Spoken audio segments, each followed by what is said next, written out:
किसान की पत्नी ने दूध ठंडा होने के लिए पेड़ की छांव में रखा हुआ था। उसी पेड़ पर दुष्ट कौवा अपनी गंदी चोंच के साथ बैठा हुआ दूध की देगची की तरफ देखे जा रहा था। फिर जैसे ही किसान की पत्नी का ध्यान दूसरी तरफ होता है, कौवा जल्दी से दूध की देगची पर आकर बैठ जाता है। छी छी कौवे, गंदे कौवे, चल भाग यहाँ से। कौवा दूध तो ना पी सका, मगर जाते जाते अपनी गंदी चोंच दूध में डालकर वहाँ से उड़कर थोड़ी दूर जाकर बैठ जाता है। गंदी चोंच वाला कौवा मेरा सारा दूध गंदा कर गया। अब ये दूध तो मेरे काम का नहीं रहा। फिर किसान की पत्नी सारा दूध अपने घर के बाहर गिरा देती है। यही तो मैं चाहता था। मैं बहुत सियाना हूँ, कोई मुझ जैसा नहीं है। किसान की पत्नी जब दूध गिराकर अंदर चली जाती है, तो कौवा वहाँ जाकर जमीन से दूध पीने लगता है। वो पेट भर के दूध पीता है और वहाँ से उड़ जाता है।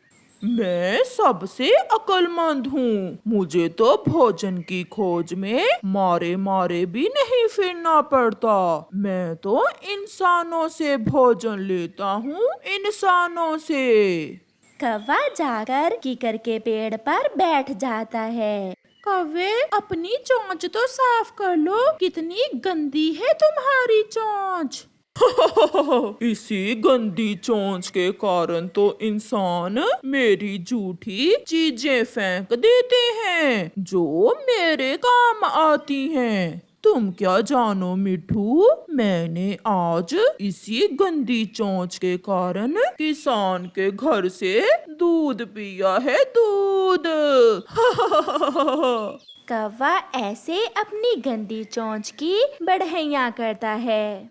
फिर एक दिन कौवा किसान के घर जाता है और किसान की पत्नी आटा गूंद रही थी। कौवा तेजी से आता है और अपनी गंदी चोंच किसान की पत्नी के आटे में डालकर भाग जाता है। ये कौवे बहुत दुष्ट और गंदे होते हैं। मेरा सारा आटा खराब कर दिया इस कौवे ने। किसान की पत्नी सारा आटा छत पर गिरा देती है। यही तो कालू कौवा चाहता था। कौवा भी वहाँ आ जाता है और मजे मजे से आटा खाने लगता है। उसे आटा खाता देखकर उसी की जाति के एक दो और कौवे भी वहाँ आ जाते हैं। सुनाओ दोस्त, तुम कैसे भोजन ढूंढते हो? मैं तो इंसानों के भोजन में अपनी गंदी चोंच डाल देता हूँ, फिर इंसान वो भोजन फेंक देते हैं और मेरे काम आता है। और तुम क्या करते हो दोस्त? मैं तो छोटे बच्चों से भोजन छीन लेता हूँ और वो मेरा कुछ भी नहीं बिगाड़ पाते। फिर वो कौवे किसान की छत से आटा खाते हैं और भाग जाते हैं। जंगल में जाकर कालू कौवा दूसरे पक्षियों के सामने अपनी बढ़ैया करता। मैं पीछे से गया। जब किसान की पत्नी ने दूध छांव में रखा तो मैंने पीछे से जाकर अपनी गंदी चोंच दूध में डाल दी। कौवे भैया, हम सब पक्षी यही समझते हैं कि इंसान बहुत बुरा है, मगर तुम तो इंसानों से भी ज्यादा बुरे हुए। जिस दिन गोली मारेगा इंसान इसे, तो फिर पता चलेगा इस काले कौवे को कि इंसान कितना जालिम होता है। चल चल मोटे कबूतर, अपना काम करो। मैं तो जा रहा हूँ आज मिठाई खाने। अगर किसी ने जाना है तो आ जाए मेरे साथ। नहीं काले कौवे, हम तो दाना ही खा लेंगे, तुम ही जाकर इंसानों से मिठाइयाँ खाओ। फिर कालू कौवा वहाँ से चला जाता है।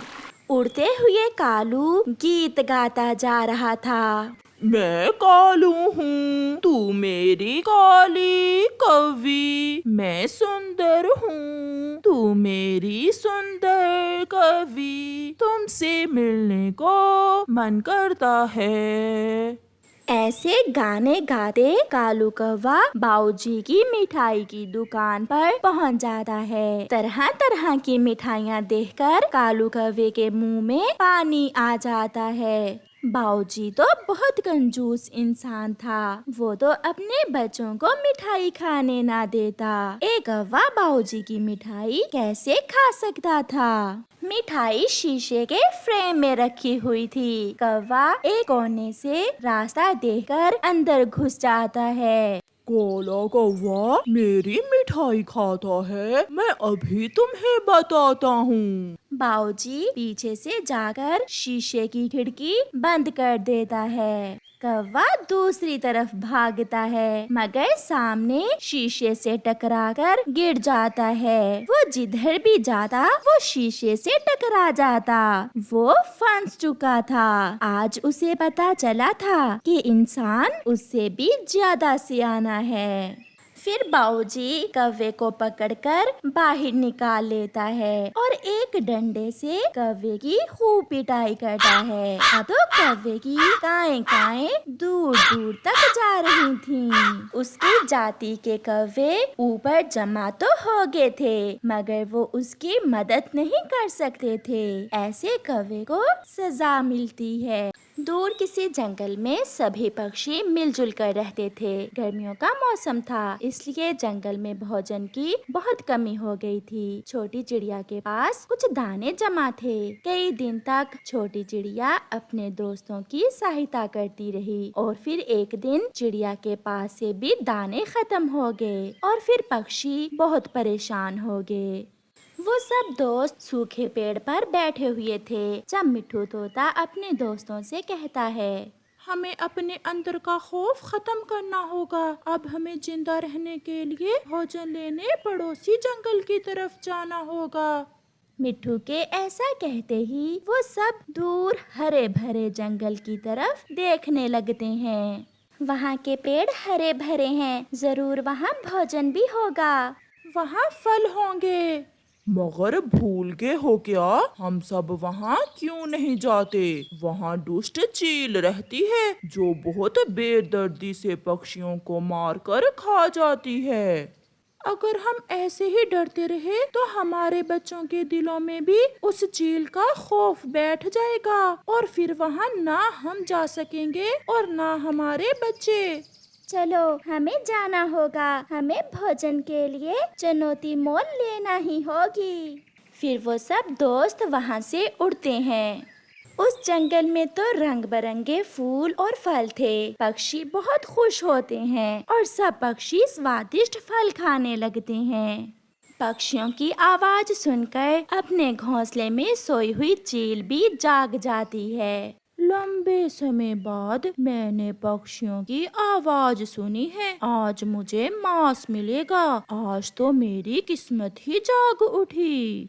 फिर चील तेजी से अपने घोंसले से निकलती है और पीछे से जाकर एक बुलबुल को पकड़ लेती है। वो उसे मारकर खाने लगती है। ये देख दूसरे सारे पक्षी वहाँ से उड़कर थोड़ी दूर बैठ जाते हैं। मिट्ठू और चिड़िया, ये सब तुम दोनों की वजह से हुआ है। हाँ चिड़िया और मिट्ठू, तुम दोषी हो। हमने आपसे कहा था कि वहाँ जाना ठीक नहीं है। मिट्ठू और चिड़िया चुप थे। वो खुद को कसूरवार समझ रहे थे। फिर वो सब वहाँ से चले जाते हैं। चिड़िया के सामने बुलबुल का खून बार बार आ रहा था।